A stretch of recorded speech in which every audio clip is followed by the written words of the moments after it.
Plecăm de la vama de ieșire din Senegal și mergem ceva, crezând că suntem deja în Guinea.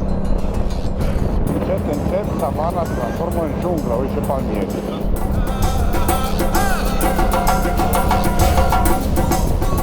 Cine pune vama la 30 de kilometri de graniță? Răspuns? Senegal. Așa că bârâim și ne minunăm de jungla din Guinea, când de fapt noi nici măcar nu trecuserăm granița. În sfârșit, ajungem la vama de intrare în Guinea. Așa o desfășurare de forțe de ordine nu am văzut. Stai! Ne verifică numele în lista raliului.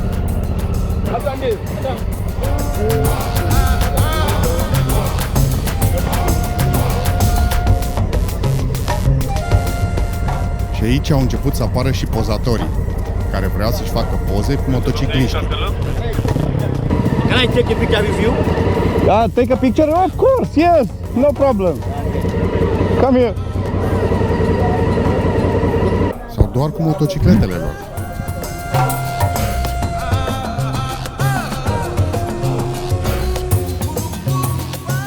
Dăm de un militar care vorbea engleză și cerem informații despre drum. Pentru că intenționăm să nu mergem pe traseul raliului, ci să o luăm pe un drum prin junglă. It's possible for Gawal, Telimele, India. For this, no problem. No problem. Vom vedea noi. Your passport or copy la babu?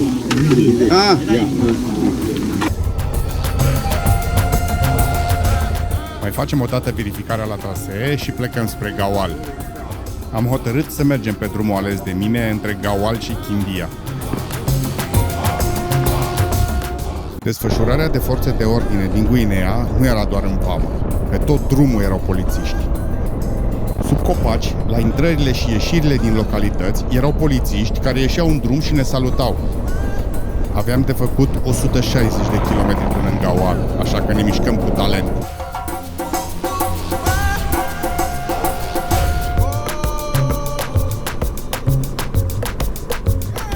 Pe drum, dăm de un transportator de benzină, o mică cisternă pe două roți. Băiatul ăsta are un bidon de 40 de litri în spate, legat de motor, și unul în față pe care îl ține în brațe. Drumurile sunt bune și, în general, drepte. Ajungem în Cunsitel, unde ne despărțim de traseul raliului. Ei vor merge în stânga, spre Labe, și noi în dreapta, spre Gawal. Tot orașul e o tarabă continuă. Și dăm de modul de organizare al familiilor din Guinea. 6-8 colibe de locuit și una în care se face foc. Intrăm în Gawal cu 2 limitatoare. Semn că e oraș. Apoi trecem peste râul Tomine, încă umflat de sezonul ploios. Și de aici începe căutarea hotelului Coliba, cu un rating de 1,5 stele pe Google. Ia mergi în față, că tu știi unde e. Că... Exact, eu am mai fost pe aici.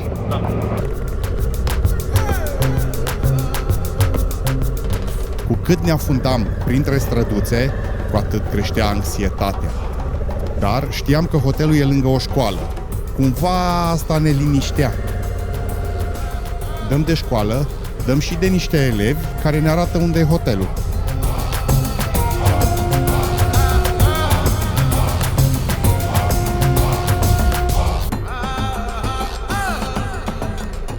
Intrăm în curte și trebuie să spun, n-a arătat deloc rău, doar că nu-i nimeni pe aici. Lux și opulență. Ei, na! Au venit în sfârșit și proprietarii și ne-au dat camere. 2. 37 de euro bucata. Aveam aer condiționat în cameră, dar nu era curent până la 7 seara. Dar totul până am văzut camerele. Iar faianța a văzut buretele doar când a fost spălată pasta de rostuit de pe ea. De cada de duș nu mai zic nimic. Și ăsta era debitul de apă de la chiuvetă. Ne hotărâm să plecăm în oraș să căutăm de mâncare. Asta e o benzinărie. Când eram în oraș, s-au anunțat și alți doritori să stea la hotel. Le-am prezentat condițiile și au apărut 2 mașini de români. Așa că am făcut un chef. Dimineața la 6 s-a luat curentul iar. Pe o ceață destul de deasă și pe o căldură umedă rău de tot, plecăm la ceea ce va fi o zi întreagă de off-road. Nici n-apucăm să ieșim din oraș, că ni se umplu camerele de filmat de condens. Aoleu, ce ceață deață, unde-i drumul către casă? Prima parte de drum ne-a demoralizat. În prima oră făcusem doar 23 de kilometri. No, ai grijă cu valizele. Bălțile erau destul de dese, noi fiind la finalul sezonului ploios, dar ne-am prins repede că funcționează și aici să mergi pe urmele localnicilor. Na, să nu zicem că n-am făcut și un river crossing. E normal să se bine. De prin balta asta de aici.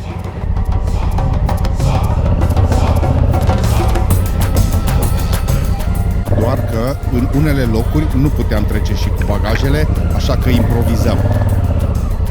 Dar să mergi prin junglă cu vaca de 350 de kilograme nu e cea mai bună opțiune. Dar e mai bună decât bălțile aliniate de pe drum. Și țineți minte că asta era dimineața. Vă dați seama de ce moral aveam, știind că s-ar putea să ne aștepte peste 250 de kilometri de bălți aliniate pe drum, cam ca astea.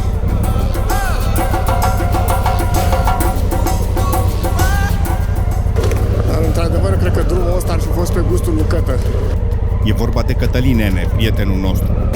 Parcă-l și aud pe domn instructor când s-a uitat pe filmări și noi povestim cum a fost drumul ăsta. Haide bă, că erau niște bălți! Deci nici nu vreau să-mi imaginez cum e aici în sezonul ploios. Presupun că sunt bălți mult mai mari sau tot drumul e o baltă sau un râu. Și avem o situație vis-a-vis de pe aici cu nămol. Și nu știu dacă să intru pe aici. E mult, da, e mult mai simplu prin baltă.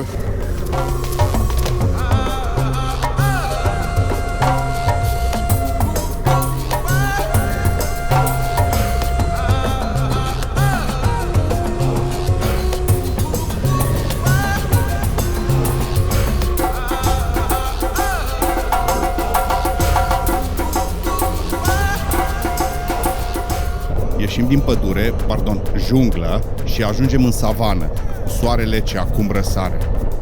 Tot drumul ăsta prin junglă a fost împânzit de asemenea așezări, câteva colibe pe lângă drum. Iar mai încolo dăm de vacile lor, o rasă de vaci mici de tot. Pe măsură ce ne apropiem de amiază, soarele încălzește mai tare și drumul este mai uscat.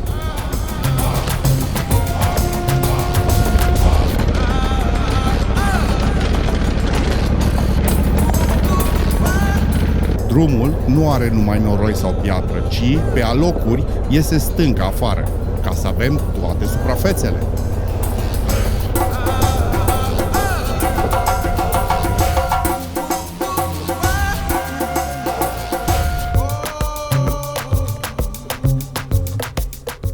După mai multe așezări mai mici, am dat și de prima localitate mai mare, Caconi. De un pod în lucru.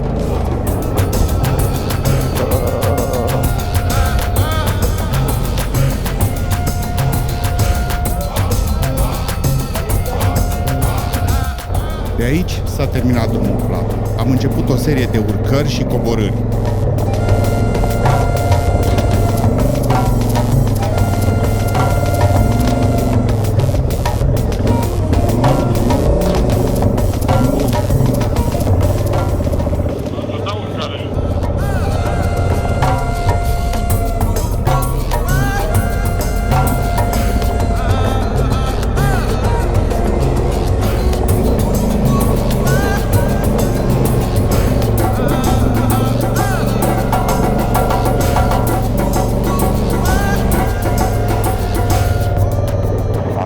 Pe aici și pe aici și nu pe aici, că am greșit, am ocolit bolovanul, nu l-am luat.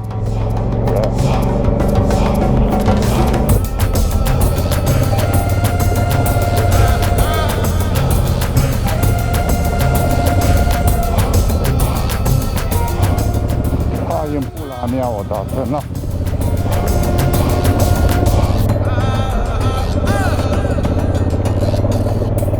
Și acum coborâm și un pic de nisip ca să încheiem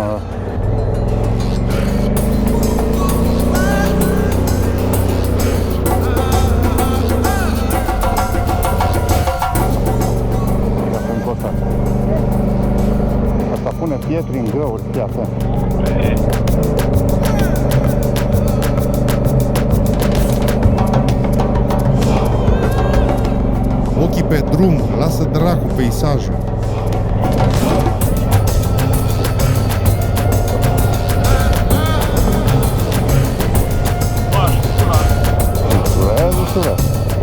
Aici pot numai să-mi imaginez cum curg torenții pe drum când plouă.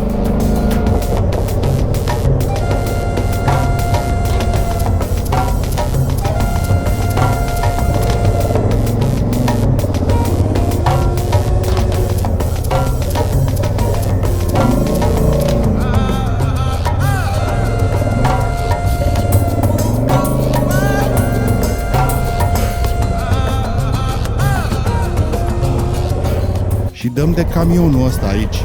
Până acum nu văzusem nicio mașină pe drum. Și acum măgăoaia asta care va trebui să meargă pe unde am venit noi. Hai succes! Asta dacă nu se prăvălește peste noi și ne face terci în junglă, de nu ne mai găsește nimeni.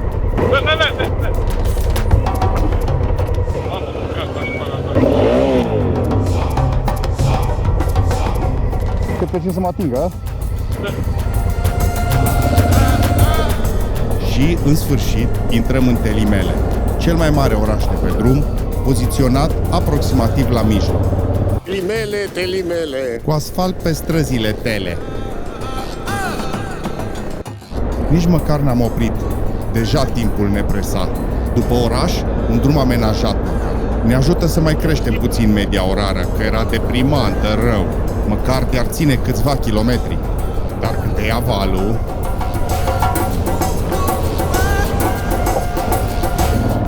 Și ajungem la un pod peste lacul Soapiti, format prin construirea unui baraj pe râul Concur.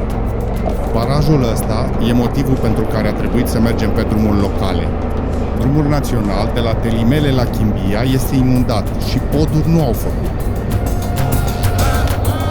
Dar nu ieșim bine de pe pod, că iar luăm stâncile în piept.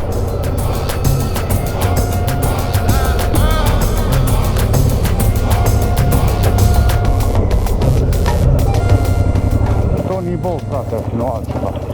Sau cel puțin așa ni se părea nouă.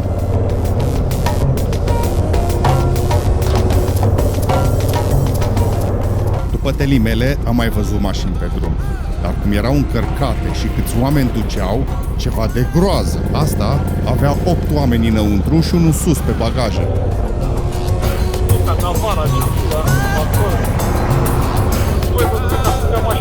La ăsta ori nu-i țineau frânele, ori îl durea în cur, că de venit, venea tare.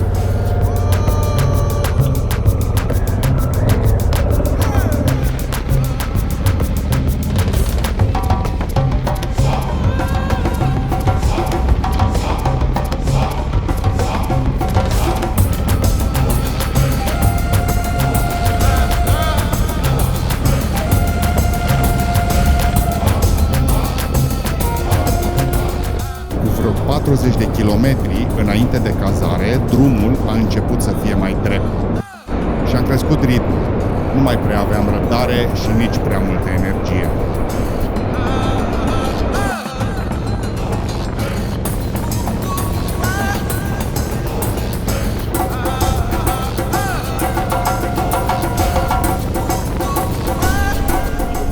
Astea erau niște frunze puse la uscat pe marginea drumului. Poate le face praful bine, că altfel nu înțeleg de ce le usuc aici.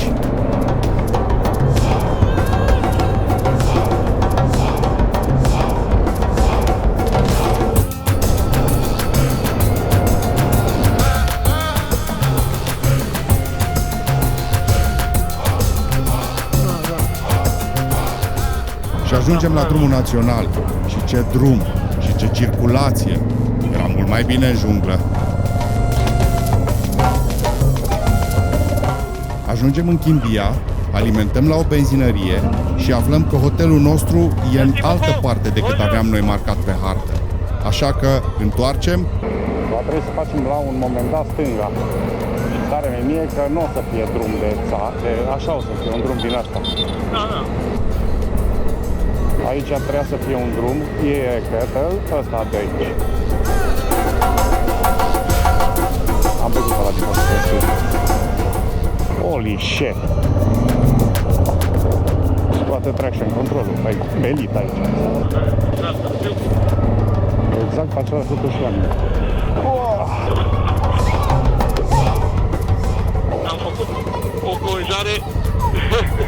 Ești ok? Da.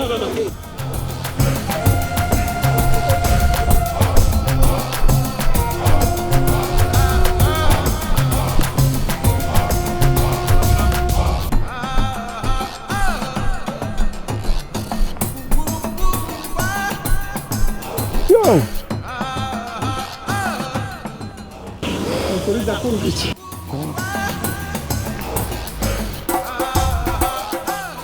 Cumva trebuie să o tragem de pe curoata de acolo. Imediat s-au adunat copiii, ca la circ. Noroc cu ei. Stai, așteaptă ciupi. Băiatul imediat pricepe ce trebuie să facă.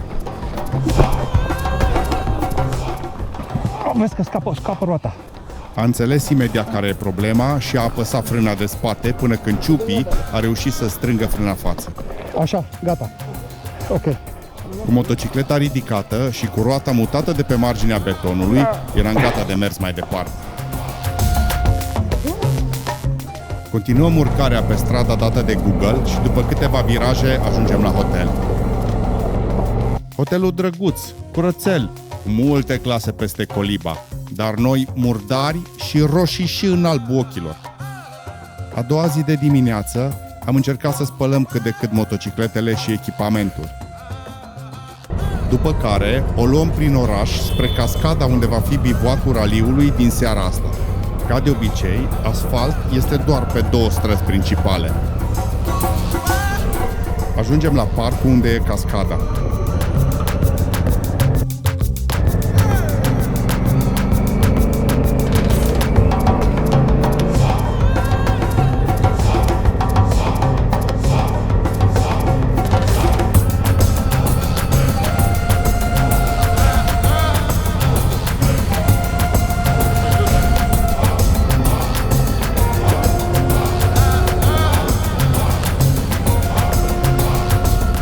Și ajungem exact la baza cascadei. Cascada se numește Vălul Miresei. Există una cu același nume și în România, doar că asta e mai mare.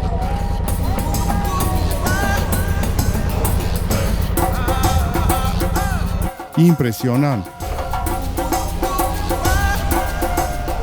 Nu mai spun că era voie să facem baie în cascadă, așa că n-am ratat ocazia.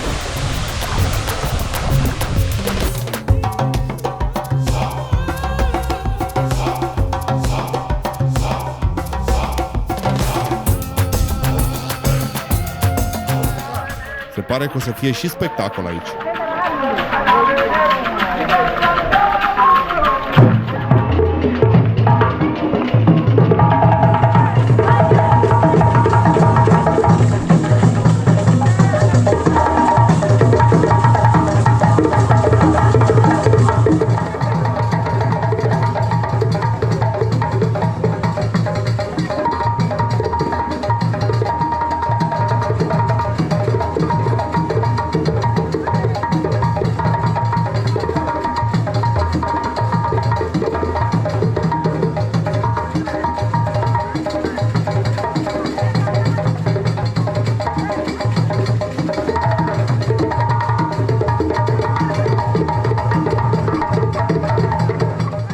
Și ca la noi, nu puteau să lipsească autoritățile îmbrăcate frumos și cu pangliși pe piept. Terminăm seara cu o sesiune de poză.